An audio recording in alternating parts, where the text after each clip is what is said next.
शाहूवाडी तालुक्यातील शिरगाव येथील सरपंच सुरेखा शिवाजी न्यारे यांची अनैतिक संबंधातून हत्या झाल्याची धक्कादायक घटना समोर आली आहे। या प्रकरणी नारपोली तालुका भिवंडी पोलिसांनी सुरेखा यांच्या प्रियकर प्रकाश उर्फ बाबू आनंदा पाटील वय 40 याला ताब्यात घेतलंय। त्यानं खुनाची कबुली दिल्याची माहिती पोलिसांनी दिली आहे। पोलिसांच्या माहितीनुसार सुरेखा न्यारे आणि प्रकाश पाटील हे दोघेही शिरगावचे रहिवासी आहेत। त्यांच्यात गेल्या काही काळापासून जवळचे संबंध होते। सुरेखा यांनी वारंवार लग्नासाठी दबाव टाकल्यामुळे प्रकाशच्या मनात राग निर्माण झाला होता। याच कारणातून त्यानं खुनाचं कट रचल्याचं प्राथमिक तपासात समोर आलं। रविवारी सकाळी 11:30च्या सुमारास प्रकाशनं सुरेखा यांना पंढरपूरला जाऊया असं सांगून आपल्या मोटारीतून गावाबाहेरील लिंडोर येथील शेतात नेलं।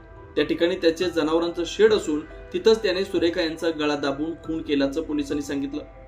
खून केल्यानंतर पुरावे नष्ट करण्यासाठी मृतदेह मुंबई परिसरातील समुद्रात टाकण्याचा त्याचा डाव होता। त्यासाठी तो भिवंडी तालुक्यातील कशेळी इथं पोहोचला। तिथून त्यानं आपल्या भाचा संदेशाला फोन करून पुढील योजना सांगितली। मात्र संदेशानं दाखवलेल्या सतर्कतेमुळे हा कट उधळला गेला आणि माहिती मिळताच नारपोली पोलिसांनी प्रकाशला ताब्यात घेतलं। सुरेखा न्यारे या गेली 2.5 वर्ष शिरगावच्या सरपंच आहेत। त्याच्या हत्येच्या घटनेमुळे शिरगावसह संपूर्ण शाहूवाडी तालुक्यात खळबळ उडाली आहे। नारपोली पोलिसांनी या प्रकरणाची माहिती शाहूवाडी पोलीस ठाण्याला दिली। पुढील तपास पोलीस निरीक्षक राजेंद्र सावंत्रे यांच्या मार्गदर्शनाखाली पोलीस उपनिरीक्षक अतुल सोनोनी करतात। दरम्यान संशयित प्रकाश पाटील आणि सुरेखा न्यारे हे एकाच गल्लीत समोरासमोर राहत होते।